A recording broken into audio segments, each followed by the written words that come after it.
Perkenalkan, saya Desinta Arya dari kelas RA. Di sini saya akan membahas terkait pembangunan wilayah berdasarkan paradigma teori Keynesian. Untuk outline pembahasan kali ini, yang pertama ada pengertian dari teori Keynesian itu sendiri, yang kedua ada ideologi, ketiga pokok pemikiran, yang keempat ada penyebab kesenjangan wilayah, dan yang kelima ada kebijakan pembangunan wilayah dengan teori Keynesian, yang keenam ada pendekatannya, yang ketujuh ada studi kasus yang digunakan yaitu di kawasan industri di Kabupaten Batang, dan yang terakhir ada kesimpulan.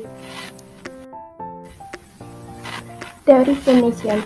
Teori Keynesian pada pembangunan wilayah mengadopsi dari teori ekonomi Keynesian.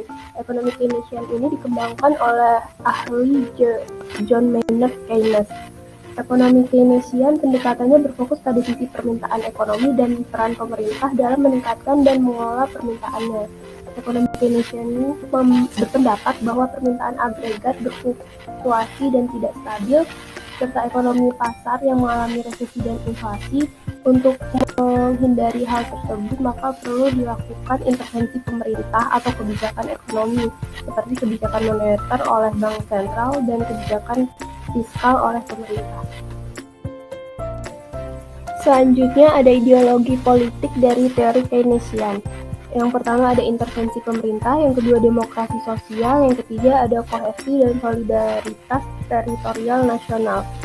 Untuk intervensi pemerintah ini yaitu suatu tindakan atau pengaturan yang diambil oleh pemerintah yang mempengaruhi pasar dengan tujuan mengubah keseimbangan atau hasil dari mekanisme pasar bebas. Intervensi pemerintah ini dilakukan tidak hanya untuk memperbaiki kegagalan pasar, tetapi juga untuk meningkatkan kesejahteraan umum. Selanjutnya, demokrasi sosial merupakan filsafat politik, sosial, dan ekonomi yang mendukung intervensi ekonomi dan sosial untuk mempromosikan keadilan sosial dalam kerangka pemerintahan demokrasi liberal dan ekonomi campuran yang berorientasi kapitalis. Untuk keberhasilan tersebut dilakukan beberapa tindakan berupa dibuat komitmen untuk demokrasi perwakilan dan partisipatif, serta langkah-langkah untuk retribusi pendapatan. Selanjutnya ada regulasi ekonomi untuk kepentingan umum dan ketentuan kesejahteraan sosial. Yang terakhir kohesi dan solidaritas teritorial nasional, yaitu suatu kebijakan atau strategi yang dilakukan untuk meningkatkan kesejahteraan ekonomi wilayah dan mengatasi kesenjangan wilayah.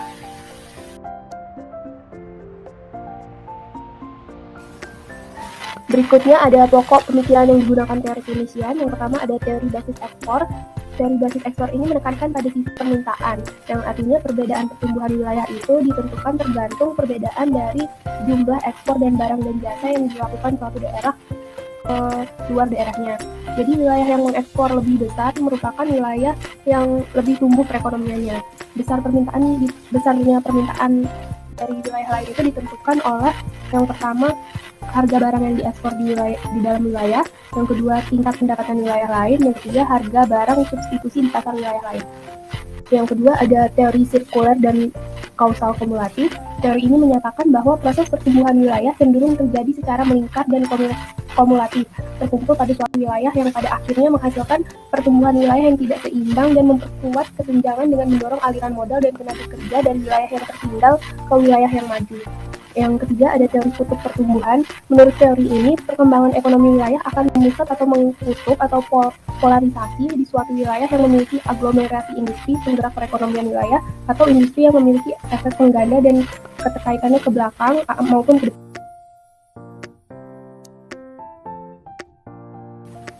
Selanjutnya, penyebab terjadinya kesenjangan wilayah. Yang pertama, deregulasi atau pasar bebas yang berdampak negatif bagi pemerataan ekonomi wilayah. Yang kedua, pelemahan struktural atau termanifestasi dalam defisit perdagangan dan kerentanan terhadap semua jenis guncangan dari suplai pangan hingga guncangan harga minyak. Kelemahan struktural akan mudah terekspos oleh krisis global.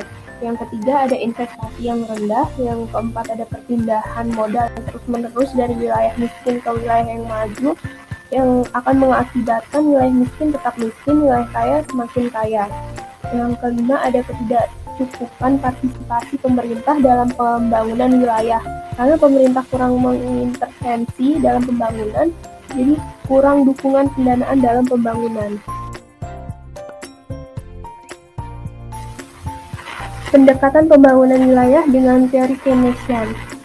Untuk pendekatan yang dilakukan untuk memperbaiki wilayah yang tertinggal ada dua cara, yaitu yang pertama kebijakan proaktif di tingkat wilayah, yaitu sebuah pendekatan proaktif fokus pada mengatasi masalah sebelum masalah tersebut muncul. Yang kedua ada investasi publik pada infrastruktur. Perlunya investasi publik di infrastruktur ini akan meningkatkan pendapatan ekonomi di suatu wilayah. Setelah slide sebelumnya membahas terkait pendekatan pembangunan wilayah dengan teori Keynesian, selanjutnya ada kebijakannya. Kebijakan yang dilakukan itu yang pertama bantuan untuk wilayah secara ekstensif, yang kedua bantuan otomatis, yang ketiga regenerasi ekonomi, empat pengendalian pembangunan industri, yang kelima investasi infrastruktur, yang keenam ada perencanaan spasial, yang ketujuh nasionalisasi industri, yang ke-8 pengelolaan kota dan pembangunan kota baru, yang ke-9 ada stimulasi atau dukungan untuk industri yang berorientasi ekspor, yang ke-10 ada inovasi kelembagaan perekonomian, dan yang terakhir ada pembangunan kawasan-kawasan industri.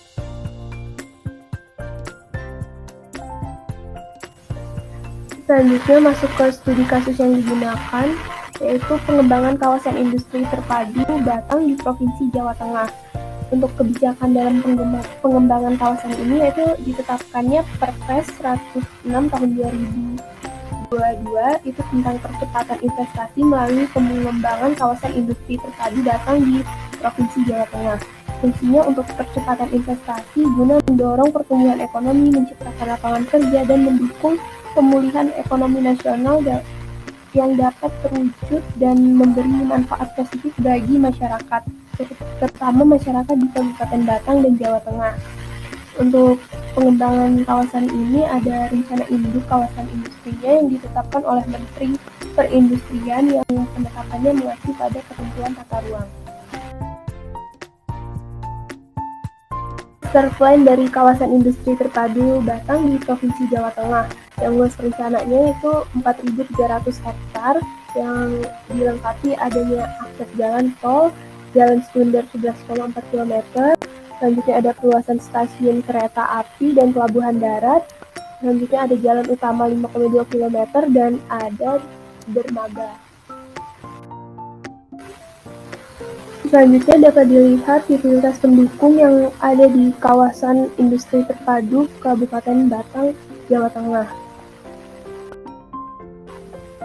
Selanjutnya bagian terakhir yaitu kesimpulan. Berdasarkan pemaparan dari pembangunan wilayah dengan paradigma teori Keynesian ini dapat disimpulkan bahwa di Kabupaten Batang berkemungkinan terjadi aglomerasi industri karena adanya pengembangan kawasan industri terpadu. Menurut teori Keynesian, hal ini dapat menyebabkan konsentrasi kumulatif modal, tenaga kerja, dan output di wilayah tersebut, sehingga memungkinkan ketimpangan di wilayah sekitarnya. Untuk mengatasi hal tersebut, maka dilakukan kebijakan-kebijakan yang sesuai terhadap suatu daerah agar menghindari ketimpangan tersebut. Berikut ini ada daftar pustaka yang digunakan dalam pemaparan pembangunan wilayah dengan paradigma teori Keynesian ini, yaitu bersumber dari bahan ajar mata kuliah perencanaan wilayah. Cukup sekian pemaparan dari pembangunan wilayah dengan paradigma teori Keynesian. Mohon maaf apabila ada kesalahan informasi dalam presentasi kali ini.